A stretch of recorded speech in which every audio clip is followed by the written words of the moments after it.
사도행전 3장으로 넘어와서 이른바 나면서부터 걷지 못하는 자, 나면서부터 안진뱅이 된 자를 베드로와 요한이 예수 이름으로 일으켜 세우면서 고침받는 그런 역사적인 그런 사건을 우리는 지금 보고 있습니다. 그동안 우리가 사도행전을 읽으면서 1장과 2장의 내용을 잠깐 간추리면 이렇게 진행이 됩니다.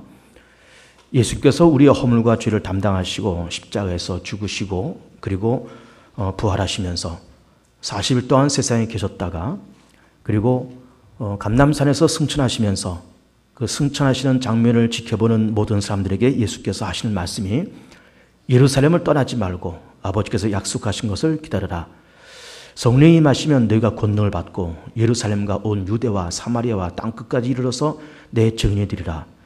그래서 성령이 임할 것을 기대하면서 그렇게 예수님 승천 이후에 다락방에 올라가서 120명의 성도들이 열흘 동안 전심을 다해서 기도합니다. 오순절이 되었습니다. 성령이 임하면서 방언이 열리고 그리고 그렇게 성령이 강림하면서 세 가지 현상이 벌어집니다. 첫째는 얼마 전에 갈보리산에서 죽으신 예수가 바로 하나님의 아들이시고 우리의 구세주이셨다라고 하는 확신과 초대교회에 뚜렷한 그런 전도의 그런 문구가 생겼다고 하는 겁니다. 예수는 바로 그리스도셨다라고 하는 것. 그가 바로 하나님의 아들이셨다. 그가 죽으신 것은 어떤 정치적인 이유로 인해서 죽으신 것이 아니고 우리 인류의 허물과 죄를 담당하시고 그 죄를 없이 하시고자 사망을 이기시고자 그리고 우리 가운데 생명을 주시고자 그렇게 죽으시고 부활하신 사건이다. 그는 하나님의 아들이요 이 땅에 오신 그리스도셨다라고 하는 것이죠. 그랬을 때 그렇게 하나님의 아들 곧 메시아를 십자가에 죽였다고 하는 그 사건과 그 메시지를 들은 예루살렘 사람들이 어찌할꼬 이렇게 고백했을 때 제자들이 하는 말이 너희가 각각 회개하고 예수 그리스도 이름으로 세례를 받으면 죄사함을 얻으리니 그리하면 성령을 샘물로 받으리라. 그러면서 3,000명이 세례받고 교회 안으로 들어오고 그러면서 기쁜 마음으로 순전한 마음으로 하나님을 찬양하고 서로의 물건을 내 거다 내 거다 하지 아니하고 유무상통하면서 그런 기쁨으로 그렇게 떡을 떼면서 칭찬을 받으면서 믿는 자의 수가 구원받는 자의 수가 날마다 더하여져 갔다라고 하는 것이 1장과 2장에 걸쳐서 나오는 말씀인 겁니다. 그렇게 사도행전 2장에서 시작된 성령의 강림을 통해서 세 가지 현상이 벌어졌다고 우리 보는 건데 첫째는 예수가 그리스도셨다라고 하는 이런 초대교회의 이런 전도 문구가 물론 이 전도 문구는 지금도 유효한 그리고 영원히 변함없는 그런 어떤 진리인 것이죠. 예수는 바로 그리스도셨다라고 하는 것. 그리고 성령의 강림을 통해서 교회가 태동되고 그리고 세 번째는 기독교가 태동되었다. 이렇게 우리는 보는 겁니다. 그렇게 사도행전 1장, 2장 사건이 지나가면서 이제 3장에 넘어와서 그렇게 성령 받고 교회가 급성장하면서 예수가 그리스도시다라는 이런 전도의 문구를 가지고 기쁨으로 베드로와 요한이 제9시에 기도하러 예루살렘에 올라갔는데 그때 미문이라는 곳을 통해서 들어갔는데 거기에 나면서부터 걷지 못하는 사람이 거기 있었다라고 하는 것이죠. 그러면서 사람들이 그 사람을 거기다가 내려놓고 성전을 드나드는 사람한테 돈을 얻어서 먹고 살게끔 그렇게 했는데 그날도 역시 이 안진뱅이가 베드로와 요한을 바라보면서 무엇을 달라고 요구했을 때 베드로가 하는 말이 주목해서 우리를 주목해보라. 그러면서 은과 금은 내게 없거니와 내게 있는 것으로 내게 주노니 곧 나사렛 예수 이름으로 일어나 걸으라. 그러면서 그의 오른손을 잡아서 일으켰더니 발과 발목에 힘을 얻으면서 뛰면서 걸으면서 하나님을 찬양했더니 이것을 보는 사람들이 다 놀랍게 여겼다. 이 말씀이 이제 이 3장에 걸쳐서 나오는 이제 그런 문구인 겁니다. 그러면서 우리는 이 문장을 보면서 좀 성경적인 지식을 몇 가지를 짚고 넘어가야 이 말씀이 좀 해석이 될 것 같습니다. 첫 번째는 그 유대인의 시간의 개념을 우리가 이해를 해야 됩니다. 우리는 하루의 시작이 밤 12시부터 시작되잖아요. 그 밤 12시가 0시고 그러면서 24시간을 이렇게 나눠지는 겁니다. 그런데 유대인의 그 하루의 일과는 언제나 아침 6시부터 시작이 됩니다. 그래서 아침 6시가 0시가 되고 그러면서 시계가 12시간 또 12시간 지나가면서 그 다음날 아침까지가 하루가 되는 겁니다. 그래서 성경에 나오는 시간에다가 6시간을 더하면 우리 시간이 됩니다. 그래서 지금 제9시라고 그럴 때 이 9시는 지금의 우리로 말한다면 오후 3시가 되는 거예요. 이렇게 우리가 생각하면 되는 것이고, 그러면서 유대인들은 전통적으로 하루에 3번씩 성전에서 들어가서 기도하든지 아니면 회당에서 기도하든지 어쨌든 어느 장소에든지 하루에 3번씩 기도하는 그런 전통적인 습관이 있었습니다. 그것이 언젠가면은 우리 시간으로 오전 9시, 낮 12시, 그리고 오후 3시 이렇게 하루 3번 성전에 들어가서 기도하든지 아니면 동네에 있는 회당에 들어가서 기도하든지 아니면 이것저것 또 어려우면은 적당한 것에 자리를 잡고 기도하는 이런 종교적인 습성이 그 사회 속에 있었다라고 하는 것입니다. 그래서 베드로와 요한이 물론 기독교가 유대교의 배경을 통해서 그렇게 태동되었지만은 유대교가 갖고 있는 좋은 습관을 계속해서 유지하면서 이 베드로와 요한을 비롯한 여러 제자들이 하루에 3번씩 기도하는 것을 이렇게 유지하면서 전도 생활과 복음 전파 사역을 했다 이렇게 보는 겁니다. 그러면서 또 한 가지 우리가 볼 거는 미문이라는 것이 뭔가라는 것입니다. 이 미문은 말 그대로 아름다운 미자를 쓰면서 아름다운 문을 얘기하는 겁니다.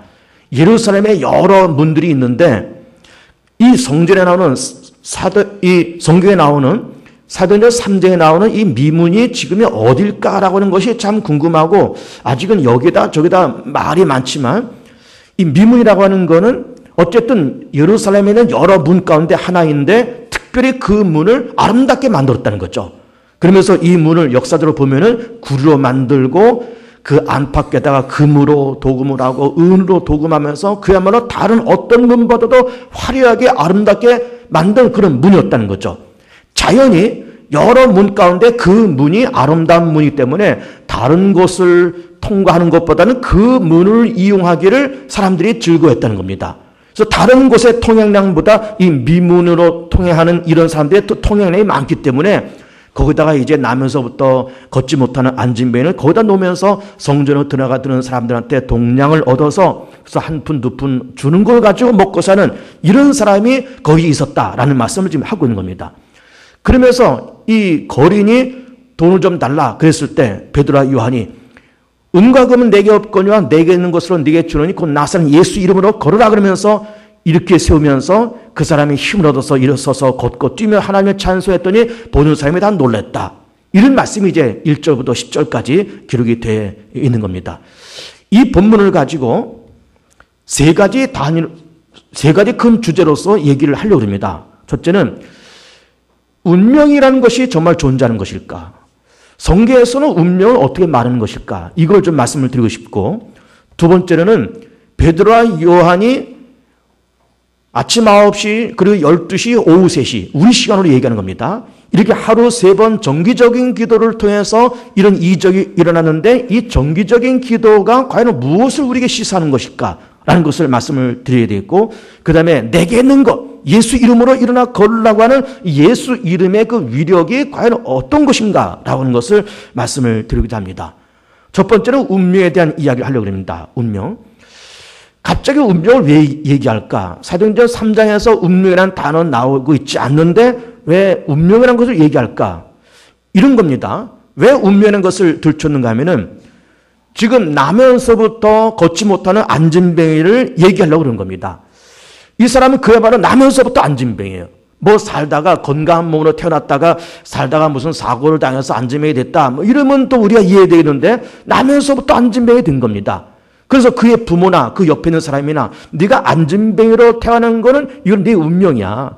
또 너는 일을 할 수 없고 다닐 수 없으니까는 성전 문에다가 우리가 데려다 놓을 테니까 거기다가 드나드는 사람들한테 돈 그저 100원 얻고 1000원 얻고 그렇게 해서 너는 먹고 살아. 그렇게 구걸해서 먹고 사는 것이 네 운명이야.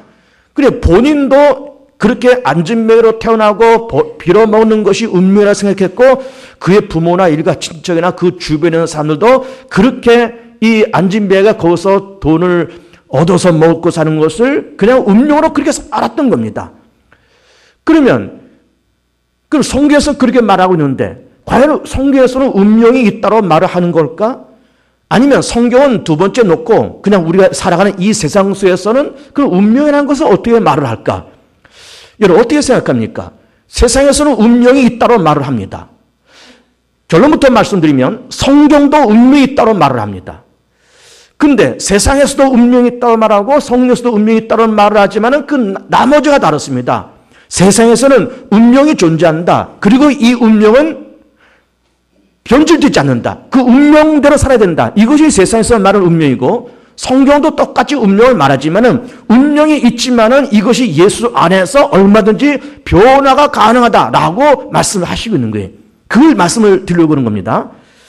그럼 우리는 뭐 성경에서 말한 거는 두 번째 놓고 그럼 세상에서는 운명을 어떻게 얘기할까?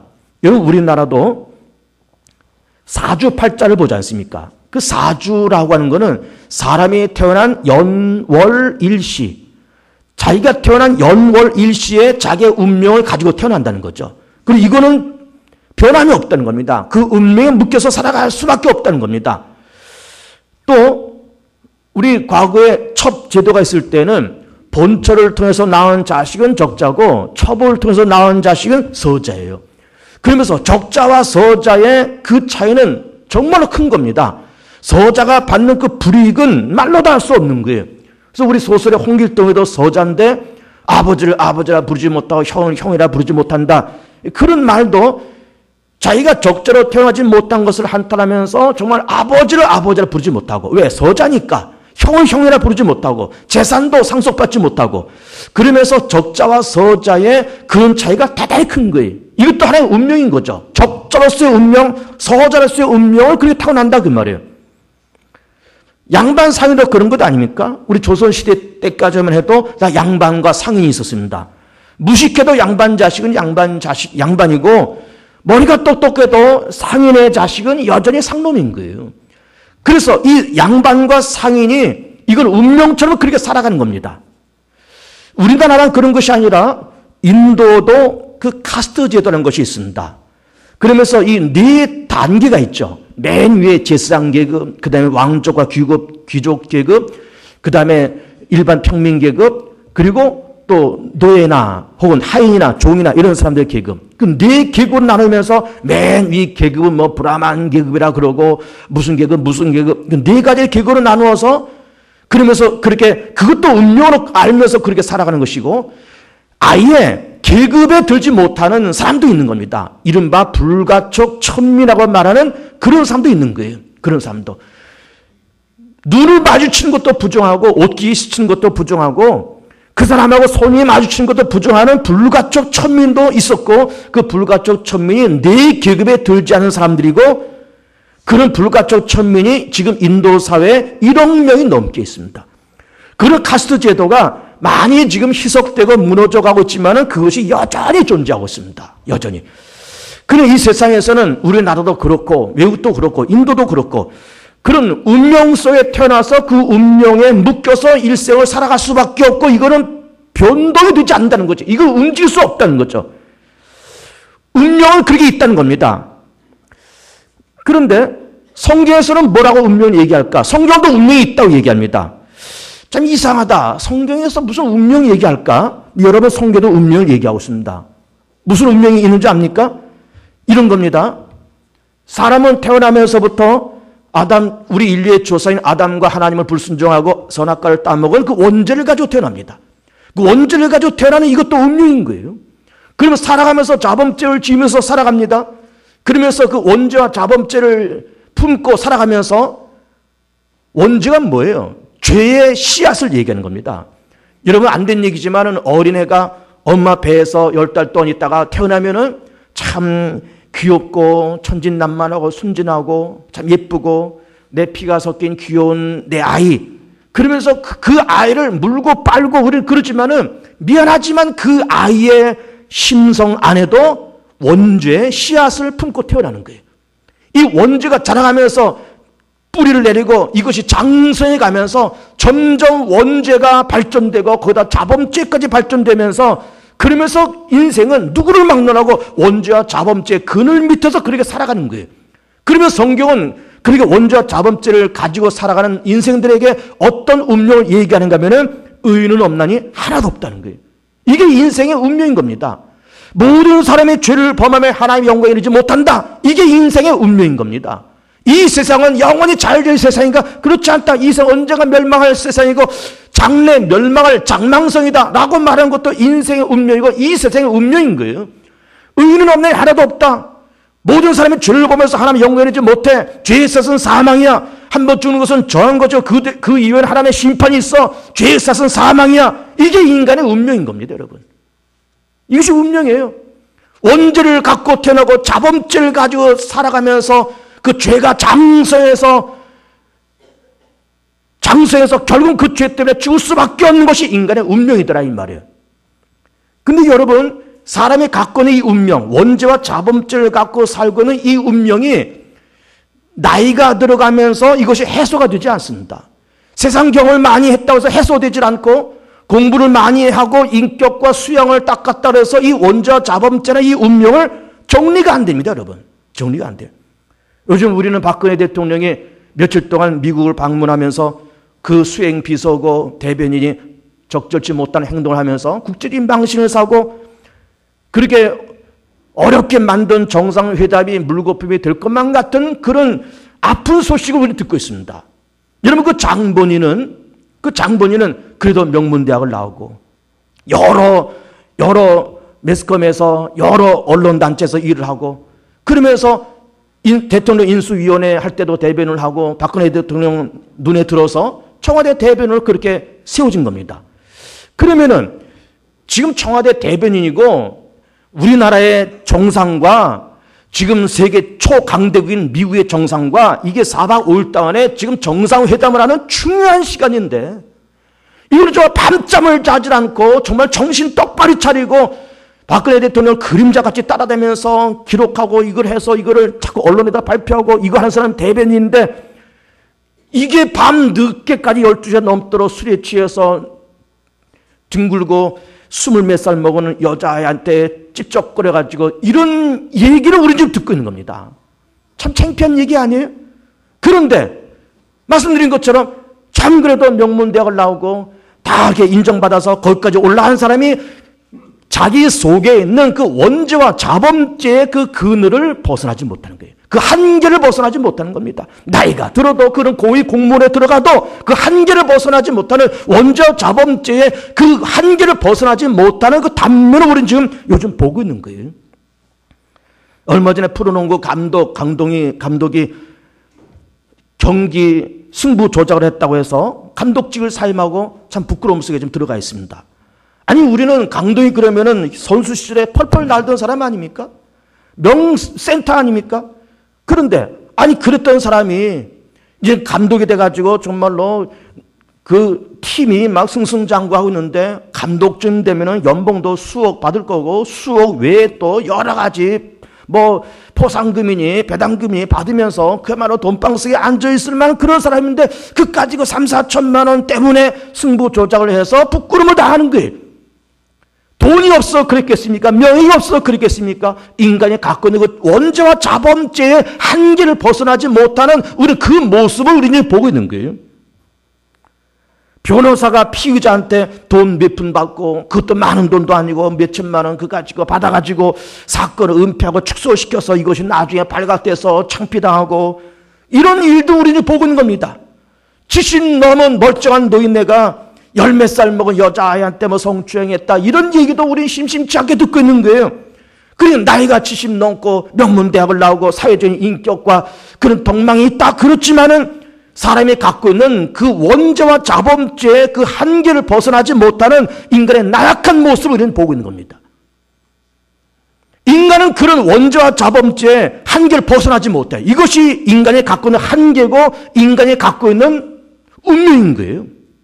운명입니다, 여러분. 나이가 들어도 이것이 해소가 안 돼요. 공부를 많이 해도 세상 경험을 많이 해도 이 한계를 뛰어넘지 못하는 것이 우리 인간이고 이 원죄와 자범죄의 이 한계를 끊임없이 짊어지고 가는 것이 인간의 운명입니다. 그래서 성경에서는 의인은 없다. 하나도 없어. 다 치우쳐무익한 존재고 모든 사람은 죄를 범해서 나 하나님 영광이지 못해. 한 번 주는 것은 정한 것이고 그 다음에 하나님의 심판이 있어. 모든 사람이 죄를 범해 하나님 영광이지 못해. 하나님 영광이 뭡니까? 은혜의 세계, 구원의 세계, 생명의 세계, 진리의 세계, 영혼의 세계 거기에 도달하지 못한다 이 말이에요. 왜 그런가? 인간의 운명 때문에, 죄를 짓고 살아가는 인간의 운명 때문에 하나님의 그 신령한 영의 세계, 신령한 그 영광된 세계를 인간은 들어갈 수도 없고 인간은 맛볼 수도 없다는 거예요. 이것이 인간의 운명입니다. 성경이 말하는 인간의 운명이에요. 그런데 그것이 운명이라고 말씀하신과 동시에 세상에서는 운명도 있다. 운명이 존재한다. 이 운명을 인간은 벗어날 수 없다. 이것이 세상에서 말하는 논리고, 성경은 똑같이 운명을 얘기했지만 이 운명이 예수 안에서 바뀔 수 있다고 말하는 것이 복음이고 이것이 성경책인 거예요. 예수 안에서 바뀔 수 있다. 죽을 수밖에 없는 인생, 지옥 갈 수밖에 없는 인생, 하나님의 영광에 도달하지 못한 인생이지만 누구든지 예수 안에 있으면 이전 것은 지나갔으니 보라 새 것이 되었다는 거예요. 새로운 피조물이 되었다는 겁니다. 그런가 동시에 누구든지 예수 그리스도 안에 있으면 새로운 피조물이고 생명과 성령의 법이 죄와 사망의 법에서 우리를 해방시켰다는 거예요. 원죄가 가져다주는 그런 저주, 자범죄가 가져다주는 모든 저주에서 우리를 해방을 시키면서 하나님의 자녀를 만들고 새로운 피조물을 만드신다는 거예요. 이것이 성경인 겁니다. 얼마든지 누구나 다 그 운명 속에서 태어나서 운명 속에 살지만 예수 안에서 얼마든지 하나님의 영광에 들어갈 수 있고 얼마든지 새로운 피조물이 될 수 있다. 이것이 성경이 말하는 복음인 겁니다. 여러분, 우리는 성경을 보면서 보고 있는 사도 바울이나 우리가 지금 보고 있는 베드로나 요한 이런 사람들은 사실은 지극히 평범한 사람들이었습니다. 베드로와 요한 지극히 평범한 사람들이고 갈릴리 바다에서 고기 잡는 어부들인 겁니다. 바울은 물론 공부 많이 한 사람이고 로마의 시민권을 갖고 있었던 사람이지만은 그러나 기독교에 대한 막연한 오해 가운데 교회를 핍박하고 예수 믿는 사람들을 옥에다 잡아가던 일을 앞장서서 했던 인물인 겁니다. 그런데 바울이 되었던 베드로가 되었던 요한이 되었던 예수를 만나고 예수가 그리스도라는 사실을 발견하고 하나님의 아들이라는 사실을 발견하고 그가 죽으신 것을 우리의 허물과 죄를 대신 담당하시고 죽으신 사실을 우리 발견하고 하나님께서 그를 죽은 자 가운데 살리셔서 주와 그리스도 되게 하시고 예수가 생명이고 예수가 진리요 예수가 길이라고 하는 것을 발견하고 예수를 믿으면서 변화되는 사람들이 바울이고 베드로고 요한이고 우리들인 거예요. 우리도 마찬가지인 겁니다. 우리도 예수 믿어서 복받고 예수 믿어서 영혼이 잘되고 범사가 잘되고 강건해지고 우리도 예수 믿어서 하나님의 거룩한 선이 우리 가운데 임하여서 복의 복을 더하여 주시고 삶의 지을 넓혀주시고 환난에서 벗어나 근심 없는 하나님의 자녀로서 하나님의 축복받는 백성으로 살게 된 것 예수 때문에 그렇게 된 것을 믿기를 축복합니다. 한 개인만 그렇게 된 것이 아닙니다. 가정도 그렇습니다. 여러분, 가정도 예수 안에서 얼마든지 새로운 피조물, 새로운 가정이 될 수 있습니다. 여러분, 저는 목회하면서 우리 지금 현장인 우리 개봉주안교회를 봐도 그렇고 과거에 제가 목회해왔던 여러 목회 현장을 바라보면서 저는 처음에는 그 가정들이 어려워서 물질적으로 어렵고 뭐 서로 간에 가족들 간에 갈등이 많아서 이게 깨지냐 마냐 그런 가정들이 있었는데 그들이 그럼에도 불구하고 그들이 그래도 인내하고 그래도 기도하고 인내하고 기다리는 그 현장 가운데 하나님께서 은혜의 담비 자비의 축복을 베풀으시면서 시간은 좀 걸리고 5년 6년 10년 이상 시간 많이 걸리지만 그런 시간이 지나가면서 점차 가정들이 좋아지고 생업도 좋아지고 부부간에 서로 금실도 좋아지고 그러면서 10년 20년 지나가면서 가정들이 좋아지는 가정을 저는 많이 보았습니다. 그러면서 본인들이 말하기를 아무것도 가진 것도 없었는데 예수 믿는 것 하나 가지고 어려워서 이거 이혼할까 말까 그런 가정이 깨어지기 일보 직전이었고 먹을 것이 없어서 쌀 한 줌 구할 것이 없어서 애 들쳐없고 모내기 하러 다니면서 거기서 일당 몇 푼 받는 것으로 가지고 쌀 사서 이거 밥해 먹고 그러면서 사는데 그러면서 나와서 또 주일날 나와서 기도하고 예배드리고 또 기도하고 가족들 위해서 자식들 위해서 기도하고 또 어렵지만 참고 또 기도하고 어렵지만 참고 기도하고 참고 기도하고 이 시간이 1년 2년 3년 4년 5년 10년 가면서 하나님께서 은혜의 담비 자비의 담비를 베풀어서 잘 되는 그 가정들 저는 많이 봤습니다. 저는 많이 봤어요.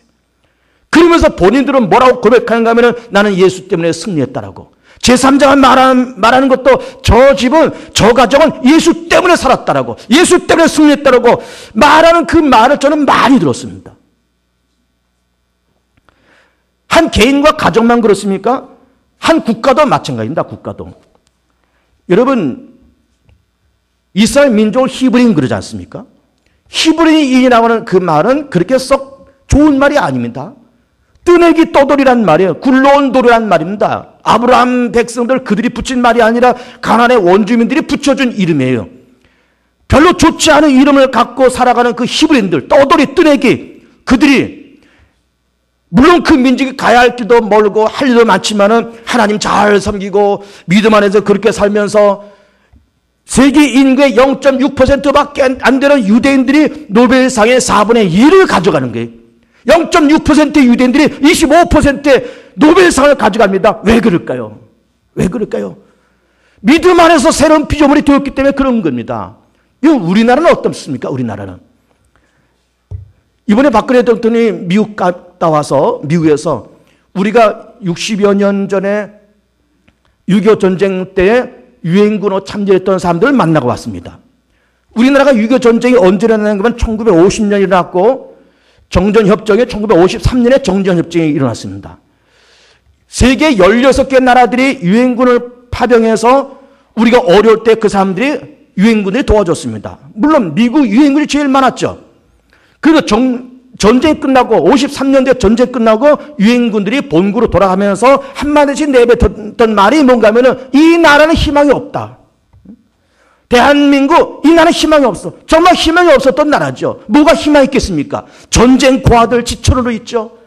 다 산업 무너지고 길 무너지고 먹을 것 없고 애들 고아들은 많고 산업은 다 무너지고 지하자원은 없고 전쟁으로 이 남한 땅들을 다 폐허가 됐는데 이 대한민국은 이제는 희망이 없어. 그렇게 말한 것이 60년이 흘렀는데 60년 흐르면서 그동안 우리 믿음의 선진들이 대한민국을 위해서 기도하고 1200만 우리 대한민국 믿음의 기독교 인구들이 대한민국의 재건을 위해서 하나님의 축복을 위해서 기도하고 60년대 월남 파병하고 돈 벌어오고 70년대 중동 나가서 건설범 때 나가서 돈 벌어오고 독일에 가서 탄광 광부로 가로서러 가서 돈 벌어오고 여기저기 미안하지만 구걸을 해서 원조를 얻고 또 차관을 얻어서 60년대, 70년대, 80년대 산업 재건을 일으키면서 하나님의 축복하시고 믿는 성도들이 대한민국에서 기도하고 목사들이 축도할 때마다 주 예수 그리스도의 은혜와 하나님의 사랑과 성령의 감화감동 역사하심이 우리 모든 교우들과 조국 대한민국 위에